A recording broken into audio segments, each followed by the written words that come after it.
அனைவருக்கும் வணக்கம். ஸோ நம்ம வந்துட்டு 200 நாள் 200 வீடியோ அப்படின்ற வீடியோவில் நம்ம வந்து பார்த்துருக்கோம். 200 இலக்கு அப்படின்றத வந்து நம்ம பார்த்துட்ருக்கோம். சரிங்களா?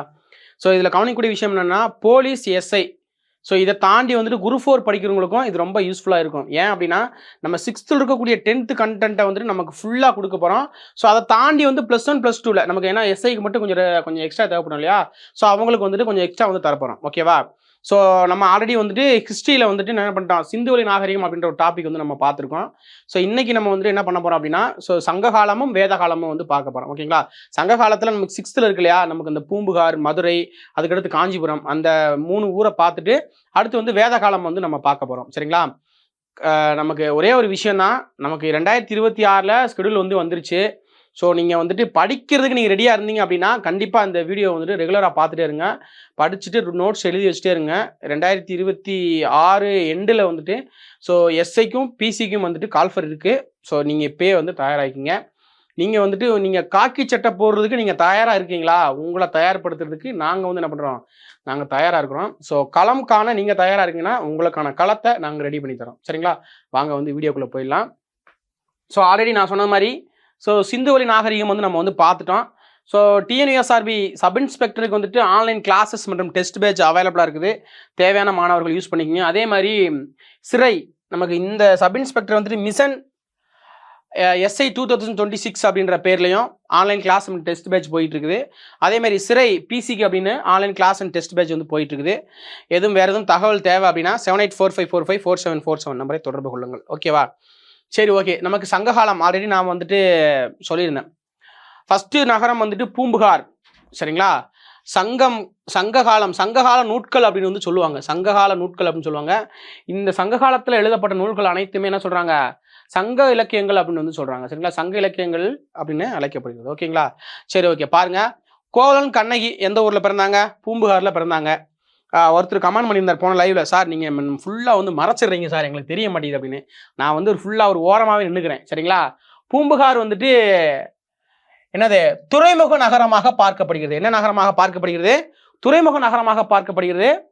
வங்காள விரிகுடா காவிரி கலக்கக்கூடிய இடத்துல தான் என்னது, தற்போதைய மயிலாடுதுறையில் வந்துட்டு இந்த பூம்புகார் அப்படின்னு சொல்லக்கூடிய ஊர் வந்து இருக்குது. இப்போ இருக்கா அப்படின்னு கேட்டிங்கன்னா இப்பயும் இருக்குது. ஆனால் எங்கே இருக்குன்னா கடலுக்குள்ளே வந்து இருக்குது. சரிங்களா? சரி, கடலுக்குள்ளே என்ன செஞ்சிருக்கு, சுனாமி இந்த மாதிரியான பேரழிவுகள் வந்துட்டு அது வந்து மறைஞ்சிருச்சு அப்படின்ற விஷயத்த நமக்கு வந்து சொல்கிறாங்க. பூம்புகாருடைய வேறொரு பேர்கள் என்ன, நமக்கு புகார் நகரம் என்று அழைக்கப்படுகிறது, காவிரி பூம்பட்டினம் என்று அழைக்கப்படுகிறது. நமக்கு வந்துட்டு கண்ணகி, கோவலன் கண்ணகியுடைய கதைகளை மிகவும் அற்புதமாக சொல்லக்கூடிய ஒரு கதை காவியம் வந்து சிலப்பதிகாரம். ஸோ சிலப்பதிகாரத்தினுடைய கதை எங்கே தான் தொடங்குதுன்னு பார்த்தீங்க அப்படின்னா நம்மளுடைய பூம்புகார் நகரத்தில் தான் தொடங்குது. கலைஞருடைய கைவண்ணத்தில் பார்த்தீங்கன்னா பூம்புகார் அப்படின்னு ஒரு படம் இருந்துச்சு. சிலப்பதிகார கதையை அப்படியே ஒரு 3 மணி நேரத்துக்குள்ள ஷார்ட்டாக சொல்லக்கூடிய ஒரு படம். ஸோ அந்த படமுமே பார்த்தீங்க அப்படின்னா சிலப்பதிகாரத்தை வந்துட்டு அடிப்படையாக கொண்டு இயற்றப்பட்ட ஒரு படம் தான். சரிங்களா? பூம்புகார் நகரத்தை பொறுத்தளவுக்கு சோழர்களுடைய துறைமுக நகரமாகவும் சில நேரங்களில் தலைநகரமாகவும் திகழ்ந்திருக்கிறது. சரிங்களா? சில நேரங்களில் தலைநகரமாகவும் திகழ்ந்திருக்கிறது. புகார் நகரம், அதாவது பூம்புகார் பார்த்தீங்க அப்படின்னா அங்கே நடக்கக்கூடிய வணிகத்தை பற்றி, கடல் வணிகத்தை பற்றி சொல்லக்கூடிய நூல்கள் எதுன்னு பார்த்தீங்க அப்படின்னா பட்டினப்பாலை, சிலப்பதிகாரம், மணிமேகலை, இந்த 3 முக்கியமான நூலுங்க. சரிங்களா? இதுலையுமே பார்த்தீங்க அப்படின்னா நமக்கு பட்டினப்பாலை, சிலப்பதிகாரம், மணிமேகலை இந்த நூல்கள்லாம் நமக்கு குறிப்பிட்டு சொல்லணும் அப்படின்னா நிறைய குறிப்புகள் வந்து பட்டினப்பாலை, சிலப்பதிகாரம், மணிமேகலை நிறைய இலக்கியங்கள் இருந்தாலும் நிறைய டேட்டா வந்துட்டு இந்த 3 இலக்கியங்களில் வந்து இருக்குது. சரிங்களா? சிலப்பதிகாரத்தில் நாயகன் கோவலன், நாயகி வந்துட்டு கண்ணகி. கோவலனுடைய தந்தை பெருமணிகன் என்று சொல்லப்பட்ட மாசாத்துவான். கண்ணகியுடைய தந்தை பார்த்தீங்கன்னா மாநாயகன், பெருங்கடல் வணிகன் அப்படின்றது. சரிங்களா? பூம்புகார் நகரத்து வணிகர்கள் அதிகமான பொருள்களை விலைக்கு விற்பதை தவறானது அப்படின்னு சொல்லக்கூடிய நூல் எது? பட்டினப்பாலை. சரிங்களா? அதாவது கொடுப்பது குறைபடாது அப்படின்னு சொல்லி அந்த வார்த்தை வந்து வரும். சரிங்களா? ஸோ 130 வரைக்கும் பார்த்துருக்கோம். ஓகே, அடுத்த கொஸ்டின் அடுத்தது பாருங்கள். பட்டினப்பாலை நூலுடைய ஆசிரியர் கடிலூர் உருத்திரம் கண்ணனார் அவர்கள். பூம்புகாரில் இறக்குமதியான பொருள் என்னது? தங்கம் வடமலையிலிருந்து இறக்குமதி ஆகிருக்குது. அதே மாதிரி சந்தனம் மேற்கு தொடர்ச்சி மலையிலிருந்து இறக்குமதி ஆகிருக்கு. முத்து தென்கடல் பகுதியிலிருந்து இறக்குமதி ஆகிருக்கு. பவளம் கிழக்கு பகுதியிலிருந்து இறக்குமதி ஆகிருக்கு. உணவுப் பொருள்கள்லாம் ஈழப்பகுதியிலிருந்து இறக்குமதி ஆகிருக்கு. மேலும் கருமிளகும் தரை வழியாகவும் குதிரை கடல் வழியாகவும் என்ன செஞ்சிருக்கு, இறக்குமதி ஆயிருக்கு. சரிங்களா? ஸோ பூம்புகார் வந்து பார்த்தீங்கன்னா எந்த காலம் வரைக்கும் சிறப்புற்று இருந்துச்சுன்னா பொது ஆண்டு 200 வரைக்கும் இருந்திருக்கு அப்படின்னு சொல்றாங்க. ஸோ ரொம்ப ரொம்ப முக்கியமான நகரமாக பூம்புகார் நகரம் வந்து இருக்குங்க. சரிங்களா? ஸோ புகார் நகரத்தில் நமக்கு 6th இருக்கக்கூடிய டேட்டா அவ்வளோதான். வேற ஏதாவது டேட்டா இருந்துச்சுன்னா நமக்கு இடையில நம்ம வந்து பார்த்துக்கலாம். சரிங்களா? அடுத்து பார்த்தோம் அப்படின்னா பூம்புகாரை தொடர்ந்து மதுரை நகரம். சரிங்களா? ஸோ பூம்புகாருக்கு அடுத்த ஒரு முக்கியமான இடம்னு பார்த்தீங்கன்னா மதுரை. ஸோ சங்கம் வளர்த்த மதுரை அப்படின்னு சொல்லுவாங்க. சரிங்களா? ஸோ சங்கம் வளர்த்த மதுரை அப்படின்னு வந்து சொல்லுவாங்க. ஸோ இதில் பார்த்தீங்கன்னா மதுரைக்கு பக்கத்தில் நிறையா இடங்கள் நமக்கு தெரிஞ்சு கீழடியாக இருக்கட்டும், இல்லை அப்படின்னா வேற என்ன இடங்கள் இருக்குது, கீழடி கிட்டத்தட்ட பார்த்தீங்க அப்படின்னா நிறைய பொருள்கள் இப்போ இரும்பாலான பொருள்கள் முதல் கொண்டு என்ன செஞ்சிருக்கு, ஸோ அங்கே வந்து கிடைக்கப்பட்டிருக்குது அப்படின்னு நமக்கு நிறைய தகவல் வருது. ஸோ அதே மாதிரி பார்த்தீங்கன்னா மதுரையை சுற்றி இருக்கக்கூடிய மேலூர், அதுக்கடுத்து பார்த்தீங்கன்னா நாகமலை, நாமலை புதுக்கோட்டை பக்கத்தில் வந்து பார்த்தீங்கன்னா நிறையா ஏரியா, மாங்குளம், இந்த மாதிரி நிறையா ஏரியாக்களில் பார்த்தீங்கன்னா நிறைய கல்வெட்டுகள் நிறையா இது நமக்கு வந்து கிடச்சிட்டு தான் இருக்குது. ஸோ அந்த வகையில் பார்த்தீங்கன்னா மதுரைக்கு அருகே அகழாய்வு கீழடியில் நடந்தது அப்படின்னு சொல்கிறாங்க.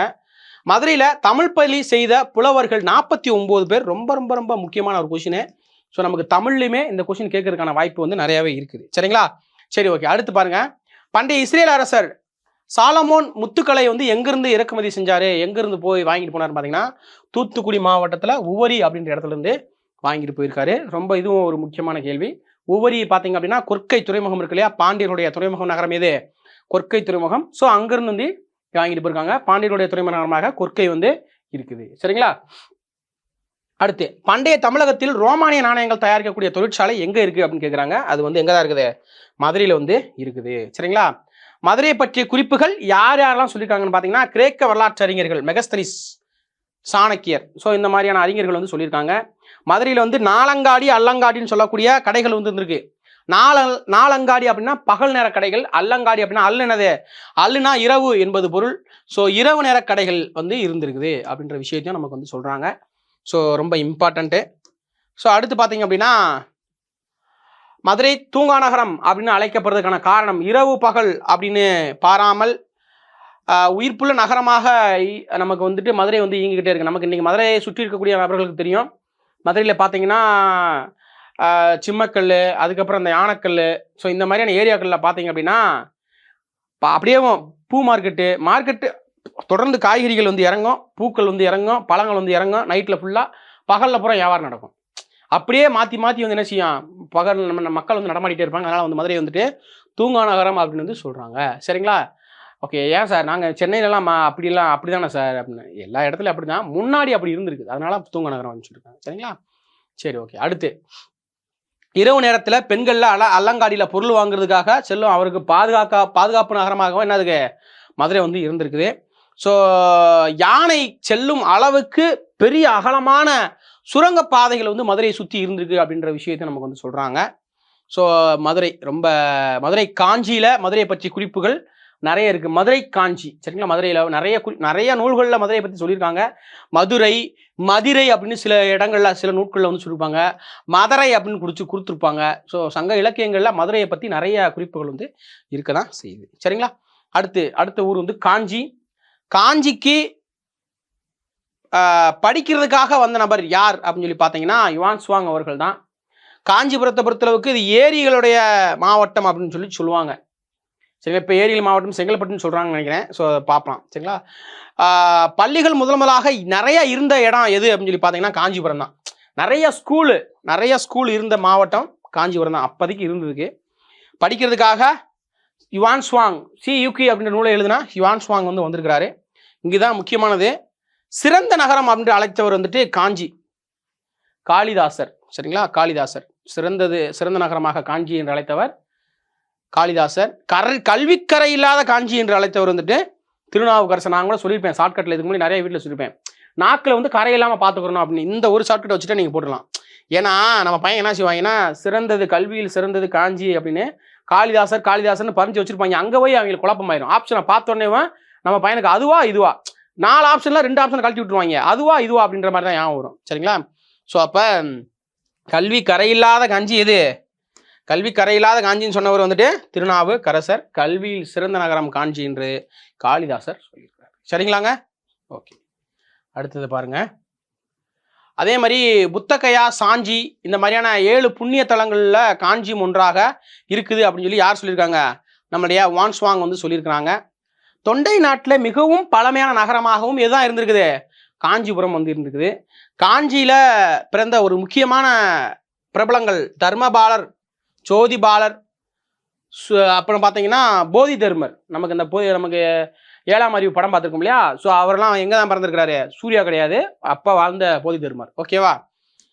காஞ்சிபுரம் கோயில்களின் நகரமாக எது இருக்குது, காஞ்சி தான் இருக்குது. கோயில்களின் நகரம் காஞ்சி. சரிங்களா. கைலாசநாதர் கோயில் எங்கே இருக்குது, காஞ்சிபுரத்தில் இருக்குது. காஞ்சி கைலாசநாதர் கோயில் அது பேரும். அது யார் கட்டினதுங்க, பல்லவ மன்னன் ராஜசிம்மன் தான் கட்டியிருக்கிறாரு. சரிங்களா. முக்கியமான கொஸ்டின். பௌத்த மத துறவியாக இருக்கக்கூடிய மணிமேகலை தன்னுடைய இறுதி காலத்தை எங்கே தான் கழிச்சாங்கன்னு பார்த்தீங்க அப்படின்னா, ஸோ காஞ்சிபுரத்தை தான் கழிச்சிருக்காங்க. சரிங்களா. பௌத்த மத துறவியாக இருக்கக்கூடியவங்க மணிமேகலை. இப்போ மணிமேகலை என்ன இலக்கியம்னு கேட்டாங்கன்னா பௌத்த இலக்கியம். சரிங்களா. ஏரிகளின் மாவட்டம் எது, காஞ்சிபுரம் தான். துறைமுக நகரம் எது, துறைமுக நகரம் புகார் நகரம். வணிக நகரம் மதுரை நகரம். கல்வி நகரம் காஞ்சி நகரம். சரிங்களா. ஸோ இது வந்து நமக்கு கொடுத்துருக்கக்கூடிய டேட்டா. இது நமக்கு இந்த இதில் நமக்கு நிறைய கேள்வி கேட்டுட்டே இருக்காங்க, திரும்பி திரும்பி கேள்வி கேட்டுகிட்டே இருக்காங்க. இதுலேயும் இந்த இதுக்கு பாருங்க, பண்டைய கால தமிழில் பெருமையை உணர்த்தக்கூடிய முக்கியமான பழமொழிகள். இந்த இதில் இந்த 4 ஆப்ஷனில் குரூப் 4ல் கேட்டான், குரூப் 2ல் கேட்டிருக்கான், பிசியில் கேட்டிருக்கான், எஸ்சியில் கேட்டிருக்கான், வளைச்சு கேட்குறான். சரிங்களா. சேரநாடு வேலம் உடைத்து. சேரநாடு எதுங்க, கேரளா பகுதி. கேரளாவில் வந்து பெரும் மலைகள் தான், அதிகபட்சம் மலைகள் பகுதி தான், நிறைய யானைகள் இருக்கும். யானை வேலம்னு என்னது, யானை தான். யானை உடைத்து வேலம். சேல நாடுனால யானை தான் வந்துடணும். ஸோ வேலம் உடைத்து. ஓகேவா. சோழ நாடு. சோழ நாடு ஏன் சோறு உடைத்து அப்படின்றான்னா, அவன் என்ன காரணமான வச்சுக்கிறோம், நம்ம ஒரு ஷார்ட்கட்டை போட்டு வச்சுக்கிறோமே. சோழ நாடு அப்படின்னாலே தஞ்சாவூர், இந்த காவிரி நல்ல பகுதி பாயக்கூடிய ஒரு செழிப்பு நிறைந்த பகுதி. அப்போ காவிரி இந்த பக்கமும் அந்த பக்கமும் என்ன செய்யும், நல்ல வளமான மண்டல் மண் நிறைந்த பகுதி. நெல் வந்து அதிகமாக விளையக்கூடிய பகுதி. தமிழ்நாட்டின் தானிய களஞ்சியம் எது, தஞ்சாவூர் தான். ஸோ தஞ்சாவூர் பகுதியை சுற்றி ஆட்சி பண்ணவன் தான் சோழர்கள். ஸோ அப்போ சோறு வந்து கிடைக்கக்கூடிய பகுதி எது, நிறைய நெல் விளையக்கூடிய பகுதி தஞ்சாவூர், சோழர்கள் ஆண்ட பகுதி. அதனால சோழ நாடு சோறு உடைத்து அப்படின்னு வந்து சொல்லுவாங்க. சரிங்களா. அடுத்து வந்து பாண்டிய நாடு முத்துடைத்து. நம்ம தெரியும், நம்முடைய பாண்டிய மன்னன் மனைவியுடைய கோப்பெருந்தேவி அவங்களுடைய காற்சிலம்பு என்னது, முத்துப்பரல்களுடையது. கண்ணகி கோவலனுடைய மனைவி கண்ணகியுடைய பரல் என்னது, மாணிக்க பரல்களுடையது. இதுவும் நம்ம கொஸ்டின் நிறைய கேட்டிருக்காங்க. ஸோ பாண்டிய நாடு அப்படின்னாலேவும் என்னதான், முத்து தான். பாண்டி முத்து ஏன் வச்சுக்கோங்க. மதுரைனா பாண்டி நாடு, மதுரை முத்தை கூட ஏன் வச்சுக்கோங்க. அதே மாதிரி பார்த்தீங்கன்னா முத்து குளித்தலுக்கு சிறந்த இடம் எது, கொற்கை துறைமுகம் தான், பாண்டிய நாடு தான். சரிங்களா. ஸோ பாண்டிய நாடு முத்துடைத்து. தொண்டை நாடு எதுங்க, தொண்டை நாடு இப்போ நம்ம பார்த்தோம் இல்லையா, காஞ்சிபுரம் இருக்கு இல்லையா, அதான் தொண்டை நாடு. அங்கே தான் ஃபஸ்ட்டு ஸ்கூல்லாம் நிறையா இருந்துச்சுன்னு சொல்லி பார்த்தோம் இல்லையா.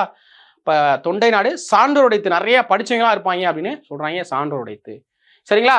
சரி, ஓகே. நான் சொன்னதான் சேரநாடு தற்போது எந்த பகுதியில் இருக்குது, கோவை, நீலகிரி, கரூர், கன்னியாகுமரி, கேரளா பகுதியில் வந்து இருக்குது. சோழ நாடு வந்து தற்போது எந்த பகுதியில் இருக்குன்னா தஞ்சாவூர், திருவாரூர், நாகப்பட்டினம், தஞ்சை, புதுக்கோட்டையிலேருந்து இருக்குது. பாண்டிய நாடை பொறுத்தளவுக்கு மதுரை, ராமநாதபுரம், சிவகங்கை, தூத்துக்குடி, திருநெல்வேலி உள்பட்ட தென் மாவட்டங்களில் மதுரை பாண்டிய மன்னன் ஆட்சி செஞ்ச பகுதியில் இருக்குது. தொண்டை நாடு வந்துட்டு காஞ்சிபுரம், திருவள்ளூர், தருமபுரி, திருவண்ணாமலை, வேலூர், விழுப்புரம் மாவட்டத்தில் வடக்கு பகுதிகளில் சில இருக்குது அப்படின்னு சொல்கிறாங்க. நீர் மேலாண்மைக்கு சிறந்த நகரமாக எது இருந்திருக்கு, காஞ்சிபுரம். அதனால தான் என்ன சொல்கிறாங்க, ஏரிகளின் மாவட்டம் அப்படின்னு வந்து சொல்கிறாங்க. சரிங்களாங்க. சரி, ஓகே. அடுத்து பார்த்துடலாமா. அடுத்தது வந்துட்டு நம்ம போன கிளாஸில் பார்த்தோம் இல்லையா, சிந்துவெளி நாகரிகத்தினுடைய தொடர்ச்சியாக என்ன பண்ணா, நமக்கு வந்துட்டு வேதகாலம் ஆரியர்களுடைய வருகை சிந்துவெளி நாகரிகத்துக்கு சிந்துவெளி மக்கள் வீழ்ச்சி அடைகிறதுக்கு ஒரு காரணமாக இருந்திருக்கலாம் அப்படின்னு வந்து பார்த்தோம். ஸோ அப்போ யார் இந்த ஆரியர்கள், எப்படி இந்த வேதகாலம் அப்படின்னு உருவாச்சு அப்படின்றத நம்ம சங்ககாலத்தை தொடர்ந்து வந்து இந்த வீடியோவில் வந்து பார்க்க போகிறோம். சரிங்களா. சரி, வேதகாலம் ஏன் இதை வந்து வேதகாலம் அப்படின்னு சொல்கிறாங்கன்னா, வேதங்கள் தோன்றியது இந்த காலத்தில் தான். வேதகாலம் என்ன, வேதம்னா என்ன, 4 வேதங்கள் இருக்குது. என்னென்ன, ரிக்கு, யசுரு, சாம, அதர்வனா அப்படின்னு சொல்லக்கூடிய 4 வேதங்கள் இருக்குது. ஸோ இந்த வேத காலத்தை பொறுத்தளவுக்கு பார்த்தீங்க அப்படின்னா ஆரியர்கள் வருகையை தொடர்ந்து தான் என்னாச்சு, ஸோ வேதகாலம் அப்படின்னு ஒன்று வந்து உருவாச்சு. ஆரியர்கள் எங்கே இருந்து வந்தாங்க, இவங்க யார், சரிங்களா. ஆரியர்களுடைய காலம் எந்த காலத்திலிருந்து எந்த காலத்துக்கு இடைப்பட்ட காலம் பார்த்தீங்கன்னா 1500 கிமுங்க நான் சொல்கிறது 1500 600 இடைப்பட்ட காலம். சரிங்களா. ஆரியர்கள் வந்து பார்த்தீங்கன்னா இந்தோ ஆரிய மொழி பேசக்கூடிய மக்கள் இடம் விட்டு இடம் பெயரக்கூடிய ஒரு இடத்துல நிலையா இருந்து நம்ம இப்போ இருக்கிற மாதிரி நம்ம பார்த்தீங்கன்னா இப்போ நம்ம ஒரு இடத்துல வீட்டில் இருக்கோம்னா நம்ம இந்த வீட்டில் தான் இதான் நமக்கு சாகுற வரைக்கும் இதான் அப்படின்ற மாதிரி. எப்பயாவது ரொம்ப கஷ்ட சூழ்நிலை எங்கேயாவது வேலைக்கு ஏதாவதுன்னா இடம் பெயர்வோம் நம்ம. ஆனால் இவங்க இந்தோ ஆரிய மொழி பேசக்கூடிய ஆரியர்கள் இடம் விட்டு இடம் பெயரக்கூடிய நபர்கள் இவங்க. சரிங்களா? இடம் விட்டு இடம் பெயரக்கூடியவர்கள் இவங்க ஆரியர்கள். சரிங்களா? இவங்க வந்து என்ன செய்யறாங்க அப்படின்னா இவங்களுடைய முக்கியமான தொழில் என்ன அப்படின்னு கேட்பாங்க ஒரு கேள்வி. கால்நடை மேய்க்கிறது தான் இவங்களுடைய முக்கியமான வேலையாகும். சரிங்களா? இவங்க எங்கிருந்து வந்தாங்கன்னா மத்திய ஆசியா பகுதி தான் இவங்களுடைய பூர்வக்குடி. அங்க இருந்து இந்துக்குஷ் மலைத்தொடர் வழியாக கைப்பர் கணவாய் வழியாக இந்தியாவுக்குள்ள என்ட்ரி ஆகுறாங்க இவங்களுடைய தொழில் என்ன? ஆடு மாடு மேய்க்கிறது, கால்நடை மேய்க்கிறது. இவங்க தொழில். மொழி என்ன மொழி? இந்தோ ஆரிய மொழி பேசக்கூடிய. இவங்களுடைய பூர்வம் எங்க? மத்திய ஆசியா பகுதி. எந்த மலை வழியாக வந்தாங்க? இந்துக்குஷ் மலை வழியாக. எந்த கணவாயின்னு கைப்பர் கணவாய். சரிங்களா? இவங்களோட காலம் வந்துட்டு 1500 கிமு 1500 600 இடைப்பட்ட காலம் இவங்களுடைய காலம் என்று அழைக்கப்படுகிறது. இவங்க வந்ததுக்கு முன்னாடி தான் சிந்து சமவெளி நாகரிகம் வந்துட்டு அழிய தொடங்கிச்சு அப்படின்ற ஒரு கான்செப்ட் இங்க வந்து பார்க்குறோம். முதன்மை தொழில் கால்நடை மேய்த்தல். அரித்து சாகுபடி செய்யக்கூடிய முறையை ஃபாலோ பண்ணவங்க தான் இந்த சிந்துவெளி நாகரிக மக்களை தொடர்ந்து வந்த வேதகால மக்கள். அதனால் சார் அங்கே ஒரு இரட்டை சாகுபடின்னு சொன்னீங்க, அது வந்து ஊடு பயிராக போட்டோம், இரட்டை பயிர்களை போட்டோம், இரட்டை பயிர்னு சொன்னீங்க. இதனால் அழித்து சாகுபடி செய்யும் முறை, அழித்து சாகுபடி செய்யும் முறையை ஆரியர்கள் வந்து ஃபாலோ பண்ணாங்க. இந்த இடத்துல வந்துட்டு சாகுபடி செய்கிறாங்கன்னு வச்சுங்களேன், இந்த இடத்த தீயை பிடிச்சி வச்சுட்டு என்ன செய்வாங்க? அடுத்த இடத்துக்கு போயிடுவாங்க. நம்ம என்ன செய்வோம்? அதை பக்குவப்படுத்தி கூளம் தனியாக இதெல்லாம் பிரித்து மாட்டுக்கு போடுவோம், அது நிறைய செய்வான். இந்த இடம் அழிஞ்சு போச்சா அதை தீயை பிடிச்சி விட்டு அடுத்ததுக்கு போயிடுவாங்க. அவ்வளோதான். சரிங்களா? இடம் விட்டு இடம் நகர்வாங்கன்னு சொல்லிட்டோம்ல ஆல்ரெடி. அந்த கான்செப்டை வச்சுக்கோங்க. ஸோ அதான் சொல்லிட்டேன். இம்முறையில் நிலத்தின் மீது உள்ள மரங்கள் மற்றும் செடி கொடிகள் அனைத்தையும் வெட்டப்பட்டு எரிக்கப்பட்டு அந்த நிலத்தில் குறுகிய கால கட்டத்துக்கு வேளாண்மை செஞ்சால் அதுக்கு பிறகு கையை விட்டுருவாங்க. அதுக்கு பிறகு என்ன பண்ணுவாங்க? மறுபடியும் அதே மாதிரி இப்போ அப்படியே செய்வாங்க. அப்படிதான். மொதல் செடி கொடி இருந்துச்சுன்னா அது பிறகு எரிச்சிருவாங்கலாம். எரிச்சிட்டு விவசாயம் பண்ணிட்டு அந்த நிலத்தை விட்டுட்டு அப்படியே போயிடுவாங்க. விட்டுட்டு போயிடுவாங்க. அவ்வளோதான்.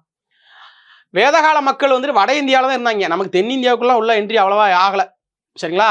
இந்த வேதகால பகுதி தான் இரும்பு காலம். இவங்க வந்ததுக்கு முன்னாடி தான் இரும்பு காலம் அப்படின்ற ஒன்று ஸ்டார்ட் ஆச்சு. சரிங்களா? எந்த பகுதியை சார்ந்த? இரும்பு கால பகுதியை சார்ந்தது இவங்க. சரி, ஓகே. இவங்க வந்து கிராம நாகரிகமாக இருந்துச்சுங்க. இவங்க வந்து கிராம நாகரிகமாக இருந்துச்சு. ரிக் இருக்கு இல்லையா? இந்த ரிக் வேதகால ஆரியர்கள் வந்து நாடோடிகளாக ஃபுல்லாக மேக்சிமம் நாடோடிகளாக தான் இருந்திருக்காங்க. முக்கியமான தொழில் வந்து பார்த்தீங்கன்னா முக்கிய தொழிலாக மேய்ச்சல் சமூகத்தினராக இருந்திருக்கிறாங்க. முக்கிய சொத்தாகவும் அந்த கால்நடைகள் தான் அவங்களுடைய முக்கிய சொத்தாகவும் பார்க்கப்பட்டிருக்குது. ரிக்வேதகால மக்கள் வந்துட்டு குறிப்பாக வந்து பஞ்சாப் பகுதியில் வந்து இருந்திருக்கிறதாக நமக்கு வந்து வரலாறுகள் சொல்லுகிறது. அதே மாதிரி பார்த்தீங்கன்னா பஞ்சாப் முதல்ல எப்படி அழைக்கப்படுதுன்னா சப்த சிந்து 7 நதிகள் ஓடக்கூடிய ஒரு இடமாக எது இருந்திருக்கு? பஞ்சாப் வந்து இருந்திருக்கு. அதனுடைய முதல் பேர் வந்து சப்த சிந்து. அந்த 7 நதிகளில் 2 நதிகள் வந்து காணாமல் போயிடுச்சு. இது இப்போ வந்து 5 நதிகள் தான் பாயுது. அதனால தான் பஞ்சாப் அப்படின்னு சொல்கிறாங்க. சரிங்களா? ஓகே. ஸோ இது ஒரு முக்கியமான பகுதியாக பார்க்கப்படுகிறது. ஓகே, அடுத்து பாருங்க. ஓகே, ஆரியர்கள் சிந்து கங்கை சமவெளி பகுதியை நோக்கி எப்பொழுது குடியேறினார்கள்னா கிமு 1000 வந்து வெளியேறிருக்காங்க. ஸோ இப்போ உங்களுக்கான ஒரு கேள்வி கேட்டு நம்ம போயிடலாமா? ஓகே,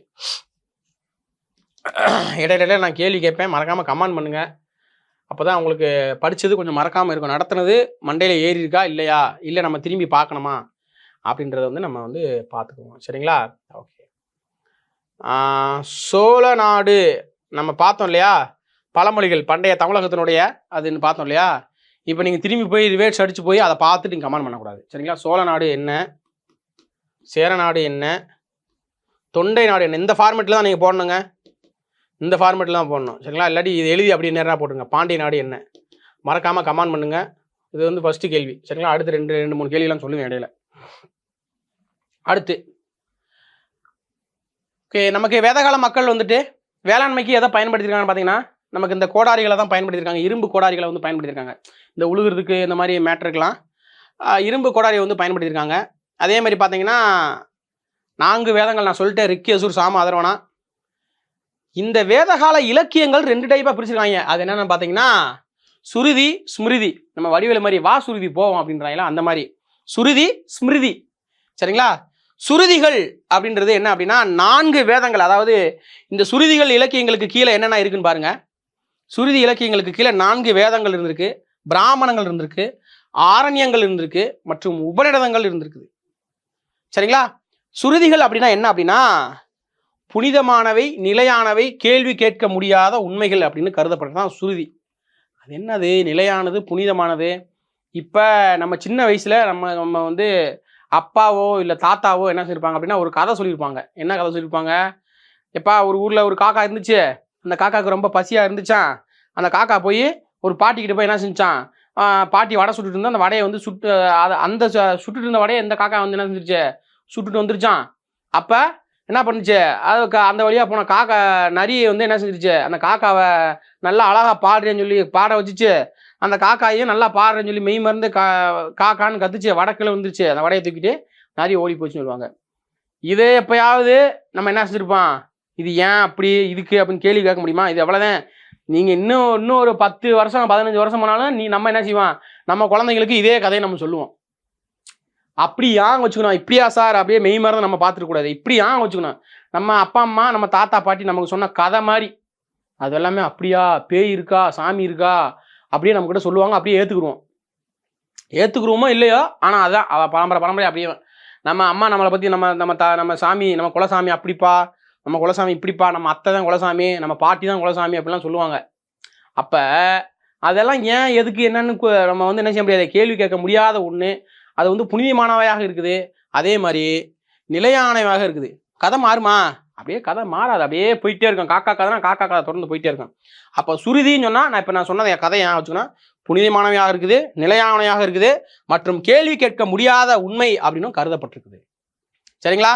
சரி, ஓகே. சுருதி அப்படின்னா என்ன? கேட்டல் அல்லது எழுதப்படாதது. கேட்டல் தான். நம்ம அதை சொல்கிறோம்ல, இந்த கதை ஏன் வச்சுக்கணும் அப்படி என்ன சொன்ன வழியாக என்ன சொல்லுவாங்க, அது எங்கேயாவது எழுதி வச்சுருக்காங்களா? எழுதி வச்சுக்க மாட்டாங்க. இப்போ தான் அந்த கார்ட்டூனு அந்த ஏஐ போட்டு இன்றைக்கி நிறைய வீடியோ போடுறாங்க. ஆனால் முதல்லாம் என்ன செய்யறது, அப்படியே கேட்குறது மட்டும்தான். அப்படி நம்ம சொல்லுவோம், நம்ம தாத்தா நமக்கு சொல்லியிருப்பாரு, நம்ம அப்பா சொல்லியிருப்பாங்க, அடுத்து நம்ம சொல்லுவோம், அடுத்து நம்ம அப்படியே கேட்கறது மூலமாக அப்படியே என்ன செய்யுது, ஸோ வாய் வழியாக அடுத்த தலைமுறைக்கு கடத்தப்படுறதான் சுருதி அப்படின்னு ஞாபகம் வச்சுக்கணும். சரிங்களாங்க? ஓகே. அடுத்து சுமிருதினா என்ன அப்படின்னா அதுக்கு அப்படியே ஆப்போசிட்டு. இதில் என்னென்ன இருக்குன்னு பாருங்க, ஆகமங்கள் இருக்குது, தந்திரங்கள் இருக்குது, புராணங்கள் இருக்குது, இதிகாசங்கள் இருக்குது. இதெல்லாம் தாண்டி சுருதிகளுக்கு எடுத்துக்காட்டாக எது இருக்குன்னு பார்த்தீங்கன்னா இதிகாசங்கள், ராமாயணம், மகாபாரதம். இதிகாசத்துக்கு கீழே வரக்கூடிய ராமாயணம் மகாபாரதமும் ஸ்மிருதிக்கு எடுத்துக்காட்டாக இருக்குது. புராணங்களை பொறுத்தளவுக்கு சிவபுராணம், விஷ்ணு புராணம். சூத்திரங்களை பொறுத்தளவுக்கு தர்மசூத்திரம் மற்றும் மனுஸ்மிருதி, நாரத ஸ்மிருதி. ஸோ இது எல்லாமே என்ன இருக்கு, ஸோ இதுக்கு எடுத்துக்காட்டாக இருக்குது. அதுக்கு சுருதிக்கு ஆப்போசிட் அப்படியே ஸ்மிருதிங்க. இது நிலையானவே அல்ல, இதெல்லாம் நம்ம மாற்றிக்கலாம், எக்ஸ்சேஞ்ச் பண்ணிக்கலாம், தொடர்ந்து மாற்றங்களுக்கு உள்ளாகக்கூடியதாக இருக்குது. இது பார்த்தீங்கன்னா எழுதப்பட்ட பிரதி, அதான் அதில் கதையாக சொல்கிறது. சுருதி அப்படின்னா ஒரு தலைமுறையிலேருந்து இன்னொரு தலைமுறைக்கு அப்படியே மாற்றி சொல்லுவாங்க, கதையை அப்படியே மாற்றி குடிச்சு போயிட்டே இருப்பாங்க. இங்கே வந்து இறுதியாக எழுதப்பட்ட பிரதியாக நமக்கு வந்து இருக்குது. இந்தியாவுடைய தேசிய குறிக்கோள் எங்கிருந்து பிறக்கப்பட்டது? சத்தியமேவ ஜெயதே அப்படின்னு சொல்லக்கூடிய வாய்மையே வெல்லும் அப்படின்னு சொல்லக்கூடிய முண்டக உடனடிலிருந்து எடுக்கப்பட்டது. சரிங்களா? இப்போ ரெண்டாவது கேள்வி உங்களுக்கு. ரெண்டாவது கேள்வி வேதகால மக்கள் எந்த மலை தொடர் வழியாக வந்தாங்க? இங்கே எந்த காலத்தை சேர்ந்தவங்க, இல்லாட்டி எந்த காலத்தை சேர்ந்தவங்க எந்த மலை வழியாக இந்தியாவுக்குள்ளே வந்து என்ட்ரி ஆனாங்க? சரிங்களா? அடுத்து ரெண்டாவது கேள்வி, மறக்காமல் சொல்லுங்கள். நான் பார்க்குறீங்க சொல்ல மாட்டீங்க. சரிங்களா? சரி, ஓகே. அடுத்த கேள்விக்கு போயிடலாம். வேதகால தொல்பொருள் சான்றுகள் எங்கெங்கெல்லாம் கிடச்சிருக்குது? வேதகால இதுலேயுமே நம்ம ஒரு விஷயத்தை நம்ம பார்த்துட்டு நம்ம அடுத்து வந்துடுவோம். தொடக்க கால வேதகால மக்கள் இருக்காங்க இல்லையா, அவங்க வந்து 1500லேருந்து 1000 வரைக்கும் இருந்தாங்க ஃபஸ்ட்டு. இவங்க வந்துட்டு இந்த பகுதியில் வாழ்ந்தவங்க தொடக்கால மனிதர்கள், தொடக்கால வேதகால மக்கள்னு சொன்னாங்க. இந்த காலத்தை என்ன சொல்லலாம் அப்படின்னா ரிக்வேத காலம் அப்படின்னு சொல்லி அழைச்சாங்க. சரிங்களா? அதே மாதிரி பின்வேத காலம் பார்த்தீங்கன்னா 1000லேருந்து 600 வரைக்கும். இதே ரெண்டாக பிரிக்கிறாங்க, முன்வேத காலம் பின்வேத காலம் ரெண்டாக பிரிக்கிறாங்க. சரிங்களா? சரி, ஓகே. இப்போ நம்ம மேட்ருக்கு போயிடுவோம். வேதகால மக்கள் சான்றுகள் எங்கெங்கே கிடச்சிருக்கு? சிந்து மற்றும் கங்கை சமவெளி நதிப்பகுதியில் நிறைய இடத்துல கிடச்சிருக்குது. பஞ்சாப், உத்தரப்பிரதேசம், ராஜஸ்தான் பகுதியில் நிறைய தொல்லியல் ஆய்வுகளில் நிறைய பொருள்கள் கிடச்சிருக்குது. இதை குறிப்பிட்டு சொல்லணும் அப்படின்னா இரும்பாலான கருவிகள், மட்பாண்டங்கள் நிறைய கிடச்சிருக்கு. சரிங்களா? ரொம்ப ரொம்ப முக்கியமான பாயிண்ட்டு, பார்த்துக்குங்க. அடுத்துன்னா வேதகால மக்கள் எத்தனை வகையாக பிரிக்கலாம்? 2 வகையாக பிரிக்கலாம், முன்வேதகாலம், பின்வேதகாலம். அதை நம்ம பார்த்துட்டோம். வேதகால அரசியல் எதனை அடிப்படையாக கொண்டதுன்னா இரத்த உறவுகளை அடிப்படையாக கொண்டது. அரசியல் பாருங்க, நான் இருக்கேன் அப்படின்னா என்னுடைய மகன் தான் என்னுடைய போஸ்டிங்கு வர முடியும். சரிங்களா? அப்படி இருந்துக்கு அப்படின்னு சொல்கிறாங்க. அடிப்படை அழகு குலம் என்று அழைக்கப்பட்டது. குலத்தின் தலைவர் குலபதி. இதெல்லாம் பாருங்க, ஒன்னே கூட்டினா 2 அப்படின்ற மாதிரி தான் இருக்குது. குலத்தின் தளபதி, குலத்தின் தலைவர் வந்து குலபதி. இங்க பாருங்க, விருக்கிவேத கால சமூகம் எப்படி இருந்திருக்கு பாருங்க. குடும்பம், பல குடும்பங்கள் சேர்ந்தது கிராமங்களாக இருந்திருக்குது. பல கிராமங்களாக இருந்தது விஷ் என்று அழைக்கப்பட்டது. பல விஸ்களாக இருந்தது ஜனா, அதாவது இனக்குழு, பெரிய டீமா இருந்திருக்கு அப்படின்னு சொல்றாங்க. சரி, வேத காலத்தில் பல குடும்பங்கள் எவ்வாறு அழைக்கப்பட்டார்கள்? பல குடும்பங்கள் கிராமங்கள் என்று அழைக்கப்பட்டது. கிராமத்தின் தலைவர் எப்படி அழைக்கப்படுறாரு? கிராமணி என்று அழைக்கப்படுறாரு. பாருங்க, கிராமத்தின் தலைவர் எவ்வாறு அழைக்கப்படுறாரு? கிராமணி என்று அழைக்கப்படுறாரு. சரிங்களா? குலத்தின் தலைவர் குலபதி என்று அழைக்கப்படுறாரு. சரி, ஓகே. அடுத்து பாருங்க, அப்படியே நீங்க ஹிண்ட் மாதிரி எழுதி வச்சுக்கோங்க. ஓகேவா? ஓகே. அரசருடைய பணி என்ன? அரசருடைய பணி. சரிங்களா? அரசருடைய பணி, அதாவது அரசர் இருக்கார் இல்லையா, இனக்குழுவுடைய பாதுகாவலன் தான் அரசர். ஜனஸ்ய கோபா என்று அழைக்கப்படுறார். எப்படி அழைக்கப்படுறாரு? ஜனஸ்ய கோபா என்று அழைக்கப்படுறார். ஜனஸ்ய கோபா என்று அழைக்கப்படுறாரு. First point. ஸோ இவர் என்ன பண்றாரு அப்படின்னா, இவருடைய அரசருடைய முக்கியமான பணி, முதல் பணி என்னன்னா, இந்த இனக்குழுவை வந்து பாதுகாக்கணும். சரிங்களா? இனக்குழுவை என்ன செய்யணுங்க? இனக்குழுவை வந்து பாதுகாக்கிறது தான் அவருடைய முக்கியமான பணியாக இருக்குது. எழுதி வச்சுக்கோங்க.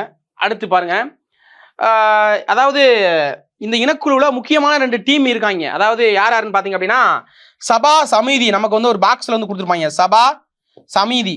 சபா அப்படின்னா மூத்தோர்கள் கொண்ட அவை. சமிதி அப்படின்னா மக்கள் எல்லா பேருமே இதில் இருப்பாங்க. விதாதா அப்படின்னா என்னன்னு கேட்பாங்க. விதாதா அப்படின்னா இனக்குழுவை கொண்ட பொதுக்குழு. இனக்குழுவை கொண்ட பொதுக்குழு. ஸோ இந்த 3 மாற்றி கேட்பாங்க. சரிங்களா? பார்த்து வச்சுக்கோங்க. ஸோ இவங்க 3 பேரும் கலந்து ஆலோசித்து தான் அரசர் என்ன செய்வார், எந்த ஒரு முடிவு இருந்தாலும் எடுப்பார். ஸோ கொஞ்சம் நல்லா பார்த்துக்கோங்க. அடுத்து வந்து அரசருக்கு வந்துட்டு ஒரு தனியாக ஒரு உதவி செய்கிறதுக்கு தனி உதவியாளர் ஒருத்தர் இருந்திருக்கான். தனி உதவி செய்கிறதுக்கு அவன் யார் அப்படின்னா புரோகிதர். புரோகிதர். சரிங்களா? புரோகிதர் அவர் யார் அப்படின்னா, அவர்தான் தலைமை குருவாக இருக்கிறாரு. அவர் தான் யாரு? தலைமை குருவாக இருக்கிறாரு. அதுக்கடுத்து பார்த்தீங்கன்னா அரசியல் உதவி பண்ணுறதுக்கு, சரிங்களா, அரசியல் இது வந்து தனி உதவி பண்ணுறதுக்கு இவர், அதாவது இந்த புரோகிதர் வந்து இருந்திருக்கிறாரு. அரசியல் ரிலேட்டடாக அரசு தனியாக, சரிங்களா, அரசியல் ரிலேட்டடாக வந்துட்டு ஒரு உதவி பண்ணுறதுக்கு இன்னொரு ஆள் இருந்திருக்காப்புல. அவர் தான் யாருன்னு பார்த்தீங்கன்னா சேனானி அப்படின்னு சொல்லி அழைக்கப்பட்ட தளபதிங்க. சேனானி அதாவது யார் அப்படின்னா, இவர் அரசியல்னா என்னென்னா இராணுவம், அரசியல் இந்த மாதிரி ரிலேட்டாக வந்துட்டு உதவி பண்ணுறதுக்கு வந்துட்டு சேனானி என்று அழைக்கப்பட்ட படைத்தளபதி வந்துட்டு முக்கியமான இதாக இருந்திருக்காங்க. இதெல்லாம் அவருடைய முக்கியமான வேலை அப்படின்னா இனக்குழுவை பாதுகாக்கிறது. இவர் அரசர் வந்துட்டு ஒரு முக்கியமான வரியை வந்து போட்டாங்க. நான் தான் சொன்னேன், முன்வேத கால மக்கள், பின்வேத கால மக்கள் அப்படின்னு 2 டைப்பாக பிரிச்சோம் இல்லையா?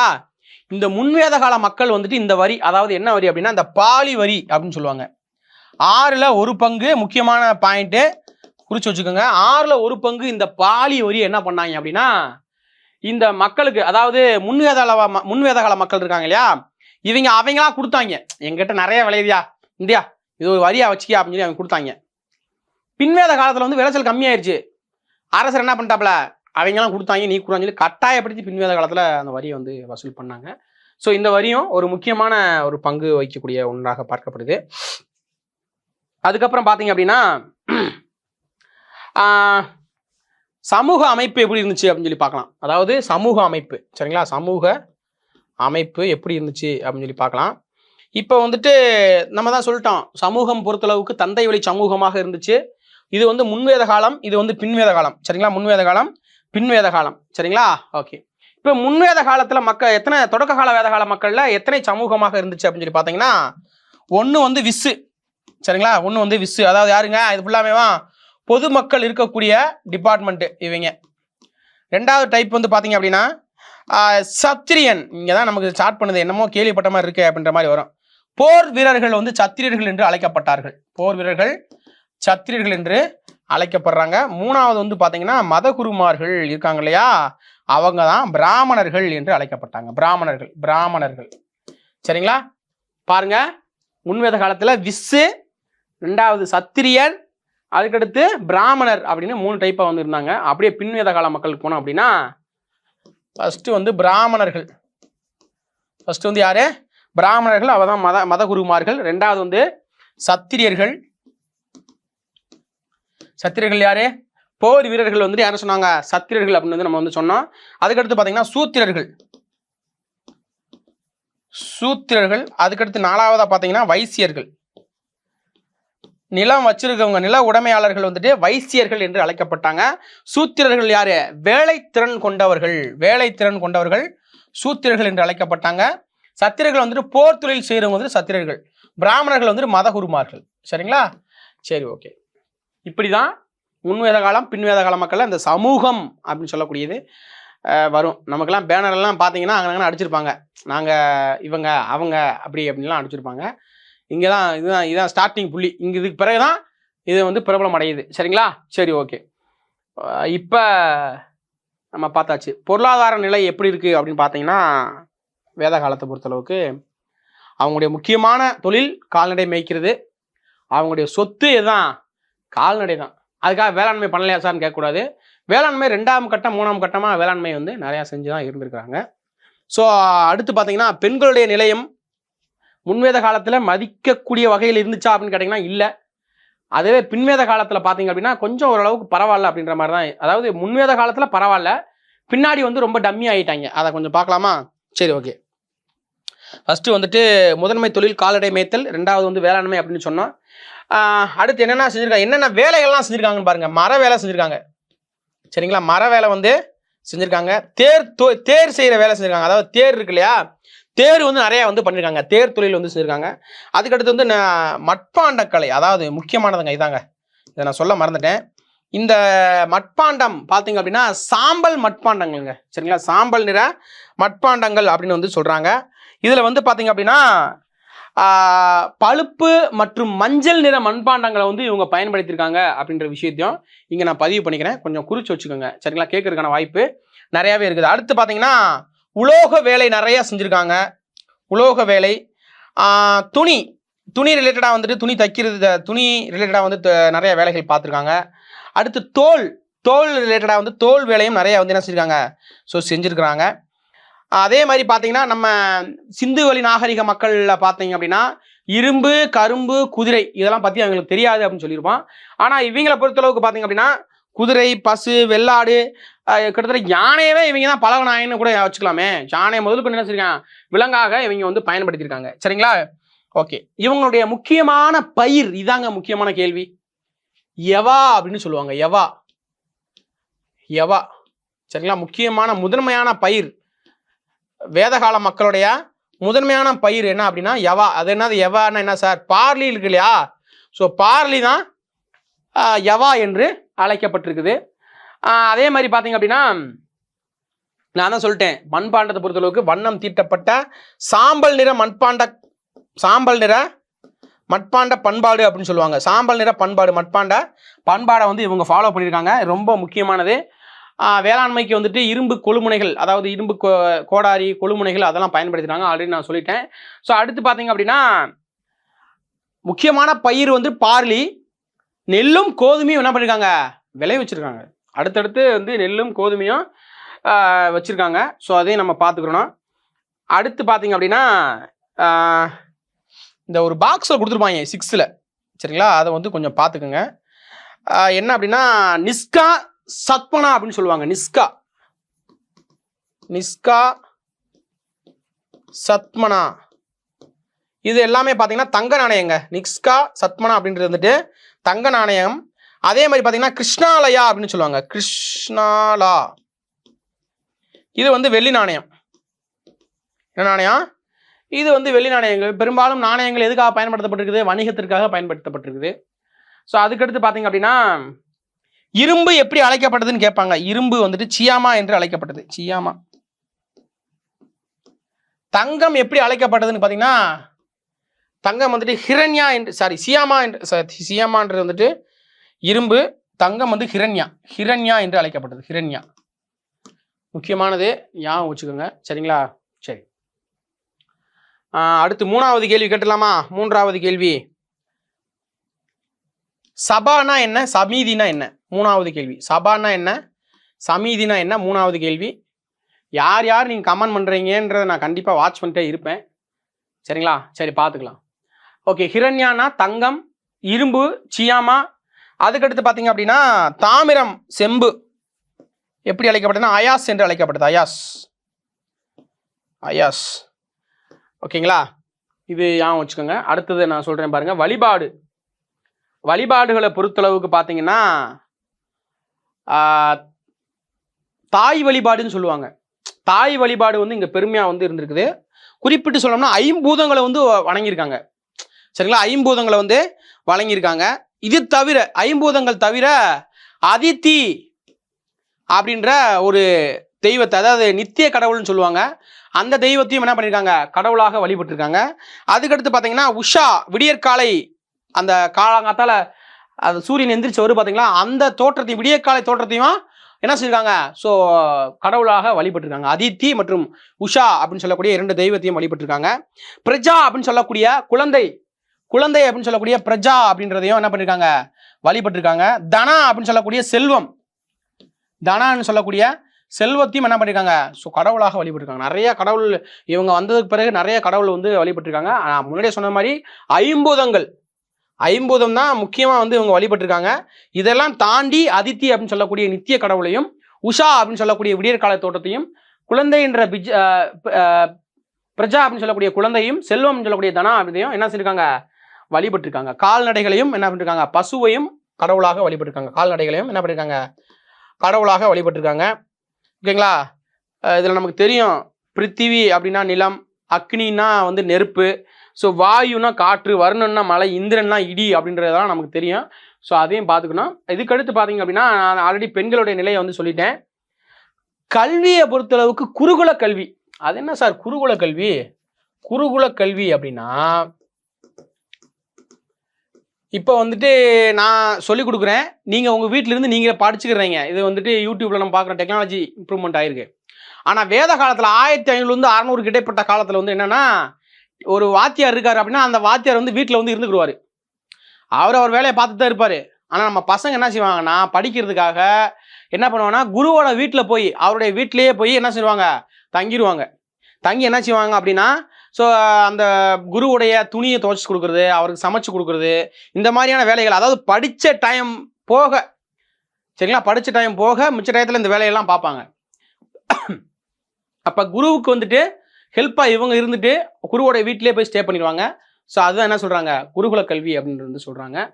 ஸோ இந்த கால கல்வியில் பார்த்தீங்கன்னா, அதாவது வேதகால கல்வி வந்துட்டு அங்கே நிறைய ஆசிரமங்கள் இருந்தாலும் நமக்கு 4 விதமான ஆசிரமங்களாக பிரிக்கப்பட்டிருக்குது. ஃபஸ்ட்டு வந்து பார்த்தீங்கன்னா பிரம்மச்சரியம்.